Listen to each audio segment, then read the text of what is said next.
ወጣቱን እስከ ዛሬ ድረስ እስር ቤት እኮ ብትጂ የኢትዮጵያ እስር ቤት ከ190% እስር ቤት ያለው እኮ ወጣት ነው። የሆነ ዳር ድንበር ሲደፈር መሄደው ወጣት ነው፣ የሚሞተው እሱ ነው። ምን ፈረደበት? ይሄ ወጣት ለምን ስልጣን አይዝም? ለምን የስልጣን ሀገር እንዴት መመራት እንደል የሀገር ተረካቢ ወጣቱ ይላሉ። ወጣቱን ለእድገት፣ ወጣቱ ለብልጽግና፣ ወጣቱ በተማረበት መስፈርት የሥራ ዘርፍ በተማረበት በተመረቀበት ሰርቲፊኬት ድንጋይ ማስትሬት ይዞ ዶክተር ሆኖ ድንጋይ የሚሸከም ሳይሆን ዶክተሩን በዶክተርነቱ መምህሩን በመምህርነቱ ኢንጂነሩን በኢንጂነርነቱ ያመቻቻል። ቀድሞ እኛ ስልጣን ይዘን ቁጭ ብለን ምን መጻደቅበት ሳይሆን በሐቅ ምን እናገለግልበት። እስቲ እንደው የፊንፊኔን ጉዳይ ካነሳን አይቀር የፊንፊኔ ባላደራ እኛ ነን እያልክ ነው አንተ፣ ሌሎችም እንደዚሁ ፊንፊኔ ላይ እኛ ነን ባላደራ የሚሉ አሉና ይሄን ነገር እስቲ እንዴት ታየዋለክ? በምን መልኩ ነው አሁን እናንተ የፊንፊኔን ህዝብ ልትወክሉ የምትችሉበት ለየት ያለ ነገር አለን የምትለው ነገር አለክ? እንግዲህ ወጣቱ ካልክ እነዛም ወጣት ደጋፊዎች ሊኖራቸው ይችላል፣ እኛም ባላደራ ነን የሚሉት ማለት ነው። ወጣቱ ትልቁ ነገር ይዘን የመጣነውን ሐሳብ ለህዝቡ እንሽጥ፣ እኛም ሌሎችም ለህዝቡ እንሽጥ። ገዢው ሸማቹ ህዝብ ነው። እውነትም ለፊንፊኔ ህዝብ የተሻለ አስተሳሰብ የተሻለ መልካም ነገር ሊለውጠው ይዞ የመጣው የትኛውም ፓርቲ አሁን የሚገዛውም ይሁን ሌላ ፓርቲዎችም ሆኑ ማንኛውም ይምጡ፣ ለህዝቡ ሐሳባችንን እንሽጥ። ህዝቡ የፈለገውን ይግዛ። የመሸመት የመግዛት መብቱ የህዝቡ ነው። እኛ በህዝባችን እናምናለን። ህዝባችን ደግሞ ከኛ ጋር ነው። የትኛውም ባላደራ ይሁን የትኛውም ባለቤት ይሁን የትኛውም ምን ይሁን ሐቁ ግን ከኛ ጋር አለ። እንግዲህ ዘንድሮ ለ2012 ምርጫ ትወዳደራለክ እና እዛ ለመድረስ ያለው ውጣ ውረድ ምን ይመስል ነበር? እዚህ ለመድረስ ብዙ ፈተናዎችን አልፈናል። እጅግ በጣም አብሶ እንደማሜ ነገርኩሽ ብዙን ጊዜ ያኔ ብሔርተኛ የሆነ ብሔር ምሳሌ ኦሮሞም ሆነ ራሱ የሚገርም ነው። ብዙ ዋጋ ያስከፍልሻል። ኦሮሞን አልተረዱትም። ኦሮሞን እስከ ዛሬ ድረስ ኢትዮጵያ ከተፈጠረች ጀምሮ ኦሮሞ ሀገርን ገዝቶ አስተዳድሮ የታሪክ አንድም ነጥብ የጣለበት ታሪክ የለውም። ያ ኦሮሞ ሲሆን ብዙ ነገር ደርሶብኛል። እንደገና እስላም ሰጥቶኝ ብዙ ውጣ ውረዶችን አሳልፈናል። ግን አልহামዱሊላህ ዛሬ እዚህ ደርሰናል። ኦሮሞነት ስጋት አይደለም፣ ሙስሊም መሆንም ስጋት አይደለም።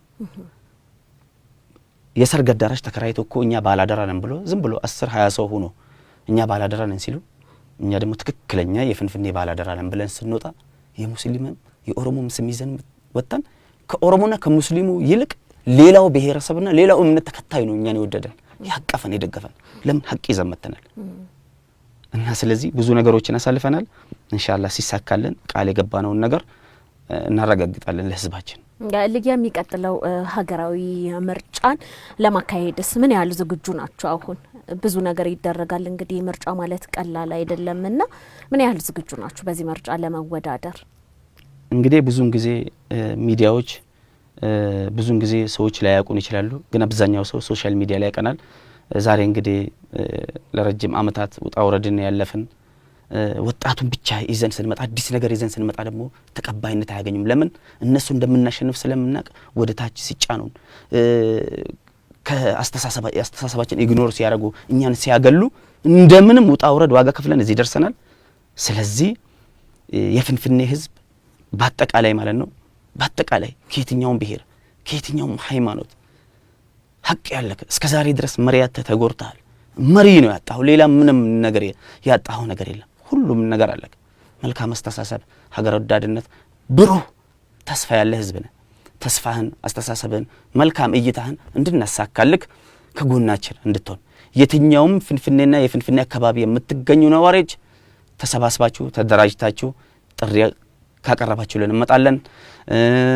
እንዲሁም ከጎናችን እንድትሆኑ እንድትመርጡን ቢሮአችንን በቅርብ ቀን የተለያየ ቦታ ላይ እንከፍታለን። ላቆመከና ከህዝቡ ጋር ለመወያየት ስብሰባዎችን ለማድረግ የሞከራችሁበት ጊዜ አለ ወይም ደግሞ ወደፊት ያቀዳችሁት ነገር አለ? ለወደፊቱም አለ፣ እስካሁን ድረስም አለ። ከህዝብ ጋር ተወያይተን ነው እኮ እዚህ የደረስነው። ህዝብ እኮ በህዝብ ግፊት በህዝብ ፍላጎት ማሜ የት ነህ ብዙ ቦታ ላይ ተጠርቼ ይሄን ነው ብዬ ባል እንትን ባል እንደው ከህዝቡ ጋር አጠቃላይ ውይይት ለማድረግ ማለት ነው ያቀዳችሁ? በቅርብ ቀን አለን። እስካሁን ድረስ በየክፍለ ከተማው እየሄድን ነው ስብሰባ የምናደርገው ከህዝብ ጋር የምንወያየው። አሁን ግን ሀገር አቀፍ ሙሉንም ብሔር ሙሉንም ሃይማኖት እንደውም እዛ ላይ ታዩናላችሁ ምን ያህል ደጋፊ እንዳለን። 2.5 ሚሊዮን ሲባል አንዳንድ ሰዎች ሊገርማቸው ይችላል። እውነት አለው ወይ የለውም ምናየው ነው። ተአምር ታያላችሁ ለደጋፊዎችና እንዲሁም ደግሞ ለአባሎቻችሁ ማስተላለፍ የምትፈልገው ነገር ካለ እድሉን ልስጥክ። መናገር የምፈልገው ነገር አለ፣ ያቀረኝ ነገር አለ ካልክም እንደዛው። አመሰግናለሁ። የፍንፍኔ ህዝቦች ዲሞክራሲያዊ ፓርቲ እስካሁን ድረስ ስንነግራችሁ የነበረው መደገፍ፣ መሳተፍ በሐሳብ የሚሆን በተለያዩ ነገሮች ከጎናችን መቆም ለምትፈልጉ ቤታችንም ልባችንም አስተሳሰባችንም ሁሉ ክፍት ነው። በፈለጋችሁ መንገድ መታችሁ እኛን መርዳት ትችላላችሁ። በእውቀታችሁ ማለት ነው፣ በሀብታችሁ፣ በሁሉም ነገር። አንድ ሁለተኛ የትኛውም ሀገር የትኛውም ክልል ላይ የትኛውም አካባቢ ላይ ተደራጅታችሁ ጥሪ ካቀረባችሁልን መተን እናወያያለን። ጥያቄያችሁን የፈለጋችሁትን ጥያቄ መጠየቅ ትችላላችሁ፣ በግለሰብ ይሁን በቡድን። እንዲሁም የፍንፍኔ ባላደራን